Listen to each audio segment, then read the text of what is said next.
Hello and Assalamualaikum. Today, me, Sara, and also Nabilah will be presenting about implications of alternative dividend policies on shareholders' value. So first, we are going to talk about the dividend. What is dividend? So basically, dividends are rewards and distribution of profits from the company to the shareholders for their willingness in investing in the company. So how dividend is paid? We have two ways of dividend payments, which is cash and also bonus shares. So bonus shares is basically free shares for the shareholders. So their shares will increase. Number of shares will increase after being given the bonus shares. Come, let's take a look at the dividend policy. What is dividend policy? So dividend policy is basically the payment structure of how to pay the dividend. Okay, and there are several types of dividend policies. One is irregular dividend policy. Second is stable dividend policy. Third, irregular dividend policy.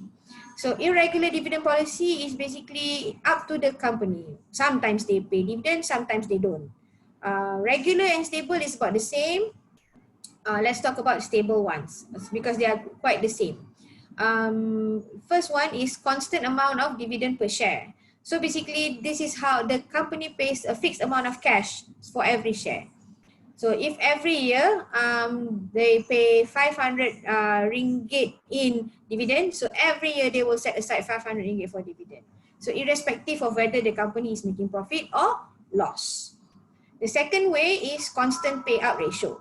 So basically for this, they use specific percentage. So if every year they pay 5%, so this they will continue paying 5% irrespective of whether they make profits or loss. So dividend plus extra is basically when a company earns super profit. So super profit, so what they do is they do a combo of the fixed amount and also some percentage. So it's a combo of the number one and number two. So the fourth one is the residual dividend policy. So basically this is how the company pays dividend from the balance of earnings after taking in consideration of the future investment funds. So let's say in the next year, they plan to invest in a new plant and machinery. So they would need some fund for that. So they will pay dividend after deducting the amount of the machinery and value, and then only they will pay dividend if there is a balance. So next one will be discussed by Ms. Nabilah, all the relevant literature reviews. Okay, so for my part, I will be explaining of the literature review regarding relevant dividend theory, irrelevant dividend theory, and dividend policy measurement. So for relevant dividend theory by NER 1956, dividend is crucial and important in determining share prices because it was concluded that due to the active and brisk reactions by shareholders, made the managers hesitant to cut the distribution of dividends. So dividend payment to the shareholders are relevant. Or irrelevant dividend theory by Miller and Modigliani, 1961, in a perfect market, there is no significant relationship of dividend policy and shareholders' wealth. So they believe that the perfect capital market do exist.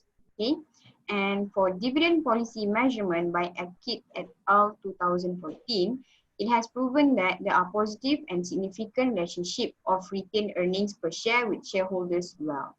Okay, go to the conclusion. Based on our findings, basically we include a lot of industries such as insurance, pharmaceutical companies, and we also include Sharia companies. So it was found out that there is a significant relationship or impact of the dividend policy towards the shareholders' wealth. Various studies carried out on different measurements of the dividend policy.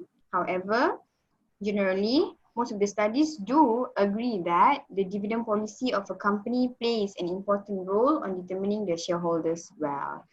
So I believe that's all from us for this topic, and thank you. Stop recording.